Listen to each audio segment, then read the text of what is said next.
एक गांव था। वो गांव बेहद ही खुशहाल था। वहाँ के लोग भी बहुत खुश मिजाज और अमीर थे। लेकिन कई दिनों से वहाँ कुछ अजीब सी घटनाएं होने लगी। हर अमावस्या के दिन रात में घना अंधेरा छा जाता और जोर से बिजली कड़कती और उसके बाद पूरे गांव में खून की बारिश होती और चारों तरफ इंसानों और जानवरों के कटे हुए सिरों की बारिश होती, जिससे पूरे गांव में डर का माहौल फैल गया था। एक अमावस्या की रात मैकू नाम के किसान के घर में, अरे भगवान, तुम डरो मत, मैं बस गया और आया। अगर आज रात मैंने खेतों में पानी नहीं लगाया, फसल खराब हो जाएगी।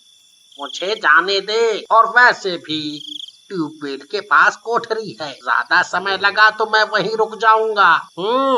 मैकू की बीवी चंपा, जो कि बहुत डरी होती है, मैकू से बोलती है, देखिए जी, मुझे बहुत डर लग रहा है। मेरी मानो तो आप बाहर मत जाओ। देखो, जान है तो जहान है। लेकिन मैकू चंपा की बात नहीं मानता और खेतों में पानी देने निकल जाता है और खेतों में जाकर ट्यूबवेल चलाकर खेतों को पानी देने लगता है। मेरी चंपा भी ना मेरी कुछ ज्यादा ही चिंता करती है। बस थोड़ी देर और फिर खेतों में पानी भर जाएगा। मैकू खेतों में पानी दे ही रहा होता है कि तभी आसमान में काले बादल छाने लगते हैं और बड़ी जोर से बिजली कड़कती है, जिसे सुनकर मैकू डर जाता है। अरे मर गया रे, ये कहाँ फंस गया रे। अभी मैंने अपनी घड़ी में देखा था तो तब 8 ही बजे थे। लगता है धोखा दे गई। तभी आसमान से बड़ी जोर से खून की बारिश होने लगती है। मैकू जल्दी से भागकर ट्यूबवेल वाली कोठरी में छिप जाता है। तभी आसमान से चुड़ैल और शैतान नीचे गिरने लगते हैं और चारों तरफ लोगों के कटे सर फैल जाते हैं। अरे बाप रे, ये क्या हो रहा है। पहले तो केवल कटे सर ही गिरते थे, लेकिन आज तो चुड़ैल और शैतान भी गिर रहे हैं। अब क्या होगा।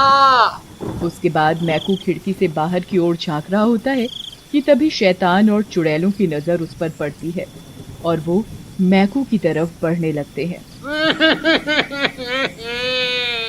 अरे ये क्या हो रहा है। मम्मी, मुझे बचाओ। अगर मैं इनके हाथ लग गया तो ये मुझे जिंदा नहीं छोड़ेंगे। ये चंपा सही कह रही थी, मुझे आज नहीं आना चाहिए था।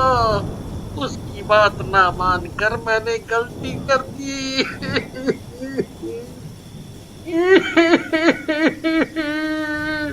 हे भगवान, इस बार बचा लो मुझे किसी तरह। आगे से मैं ऐसी कोई गलती नहीं करूंगा।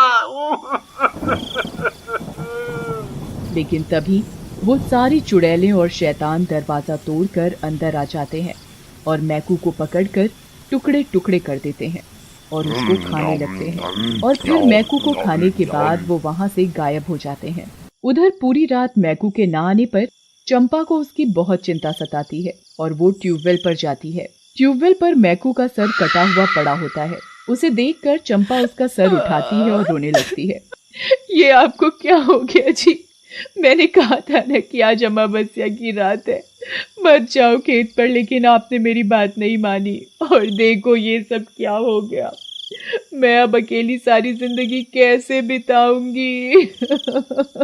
तभी चंपा के पीछे पीछे और भी गांव वाले पहुंच जाते हैं और चंपा को समझाते हैं। आप ऐसे ना रो चंपा भाऊजी, हम लोग हैं ना।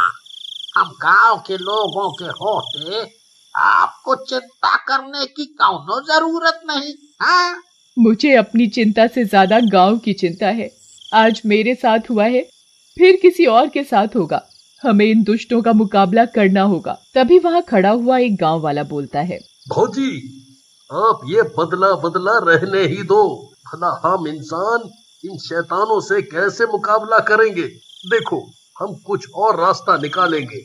तभी चंपा को इस बात पर गुस्सा आ जाता है और वो बोलती है, दीनू भैया, कोई मेरा साथ दे या ना दे, मैं इन शैतानों से अपने पति की मौत का बदला लूंगी। मैं इन शैतानों को जब तक मजा नहीं चखाऊंगी मैं चैन से नहीं रहूंगी। ऐसा कहकर चंपा वहां से चली जाती है। कई दिन बीत जाते हैं और अमावस की रात फिर से आ जाती है। गांव वाले डरे सहमे अपने घरों में बैठे होते हैं। वहीं बच्चा अपनी माँ से पूछता है, माँ, आज रात क्या शैतानों की बारिश होगी? बेटा मुझे क्या पता, तू चुपचाप बैठ जा और कुछ भी हो बाहर मत जाना, मैं अभी रसोई में जा रही हूँ। उधर रात होते ही चारों तरफ बिजली कड़कने लगती है और फिर से वही खून की बारिश होने लगती है। वो बच्चा जिज्ञासावश घर का दरवाजा खोलकर बाहर चला जाता है। सारी शैतान और चुड़ैलें उस बच्चे को पकड़ लेती हैं। मम्मी, मुझे बचाओ, ये शैतानों ने मुझे पकड़ लिया, बचाओ बचाओ। बच्चे की चीखें सुनकर उसकी माँ दौड़ी दौड़ी आती है और शैतानों को खींचने लगती है। छोड़ दो दुष्टो, वो मेरा बेटा है, छोड़ दो। लेकिन वो शैतान हंसते हुए उस माँ के बेटे के टुकड़े टुकड़े करके खा जाते हैं। अगली सुबह गांव वाले औरत के घर पहुंचते हैं। ये सब क्या हो रहा है? ऐसे तो पूरा गांव ही खाली हो जाएगा एक दिन। ये शैतान तो अब इंसानों को भी मारने लगे हैं। सही कहा तो रामा भैया, देखो तो कितनी बेदर्दी से मार कर खा गए हैं दोनों माँ बेटे को। तभी वहाँ खड़ा दीनू बोलता है, भाइयों, ऐसे शोक मनाने से कुछ नहीं होगा, हमें अपनी सुरक्षा के लिए कुछ करना पड़ेगा। लेकिन दीनू भैया, हम लोग क्या कर सकते हैं? देखो, वो लोग तो शैतान हैं और हम इंसान। तुम ये बदला लेने की बातें रहने ही दो। ऐसा कहकर गांव वाले वहां से चले जाते हैं और दीनू खड़ा खड़ा सोचता है। चंपा भौजी सही कह रही थी, इन शैतानों का मुकाबला करना ही पड़ेगा, नहीं तो ऐसे तो ये पूरे गांव को मार कर खा जाएंगे। कुछ दिनों बाद चंपा वापस आती है। दीनू उसे देखकर खुश हो जाता है और उसे गांव में हुई सारी घटना के बारे में बताता है, जिसे सुनकर चंपा बोलती है, दीनू भैया, मुझे पता था कि ये तो होना ही है। जब तक हम अपनी मदद खुद नहीं करेंगे तब तक तो भगवान भी कुछ नहीं कर सकता। सही कहा तो चंपा भौजी, लेकिन हम उन शैतानों का मुकाबला करेंगे कैसे? तुम चिंता ना करो दीनू भैया, कोई साथ दे या ना दे, हम दोनों मिलकर मुकाबला करेंगे। मेरे पास उन शैतानों से निपटने के लिए योजना है। फिर चंपा दीनू को अपनी योजना समझाती है। फिर ऐसे ही दिन बीतते जाते हैं और अमावस्या फिर से आ जाती है। अमावस्या के दिन चंपा के कहे अनुसार दीनू एक पानी का टैंकर लेकर आ जाता है। चंपा भौजी, आपके कहे के अनुसार हम पानी का टैंकर तो ले आए हैं, लेकिन क्या ये योजना कामयाब होगी? दीनू भैया देखो, डर तो हमें भी लग रहा है, लेकिन इस योजना के अलावा हमारे पास और कोई चारा नहीं है। अब या तो हम दोनों की जान जाएगी और नहीं तो ये गांव इन शैतानों के आतंक से आजाद होगा। फिर दोनों रात का इंतजार करने लग जाते हैं। रात होते ही फिर से वही खूनी बारिश होने लगती है। चारों तरफ इंसानी खोपड़ी फैल जाती है। तभी उसी बारिश में से चुड़ैल और शैतान भी नीचे आने लगते हैं। योजना के अनुसार चंपा टैंकर की तरफ भागती है। सारे शैतान भी उसकी तरफ भागते हैं। आओ शैतानों, आओ, आज तुम्हारी आखिरी रात है। तुमने मेरे पति को मारा था।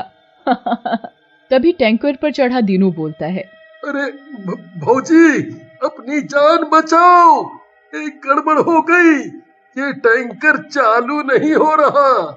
चंपा को गुस्सा आता है और वो बोलती है, अरे नास मिटे, एक काम दिया था तुझे और वो भी तुझसे नहीं हो पा रहा। लगता है आज मैं भी मरी तेरे चक्कर में। उधर शैतान और चुड़ैलें चंपा को पकड़ लेते हैं, लेकिन तब तक टैंकर चालू हो जाता है और उसमें से पानी की तेज धार निकलती है, जो कि सारी चुड़ैलों और शैतानों को भगा देती है। सारे शैतान पानी पड़ते ही जलने लगते हैं। आह, आह, आह। मरो दुष्टों, मेरे पति को मारा था ना तुमने, तुम भी मरो तड़प तड़प कर। तभी एक जलता हुआ शैतान बोलता है, ज्यादा खुश मत हो औरत, तूने क्या सोचा हम खत्म हो गए? अभी तो तुमने थोड़े से शैतान मारे हैं, अभी तो और शैतान है हमारा बदला लेने को। ऐसा कहकर वो शैतान भी जल जाता है। तभी सारे गांव वाले बाहर निकलते हैं और चंपा और दीनू को घेर लेते हैं। आखिर आपने मैकू की मौत का बदला ले लिया, लेकिन इस टैंकर के पानी में आपने क्या मिलाया था? बहुत सिंपल है भैया, पवित्र गंगा जल। भौजी, वो सब तो ठीक है, लेकिन इस शैतान की धमकी का क्या करेंगे? तभी एक गांव वाला बोलता है, करना क्या है, आने दो उनको भी, इसी तरह देख लेंगे। तो चंपा भाभी, है ना?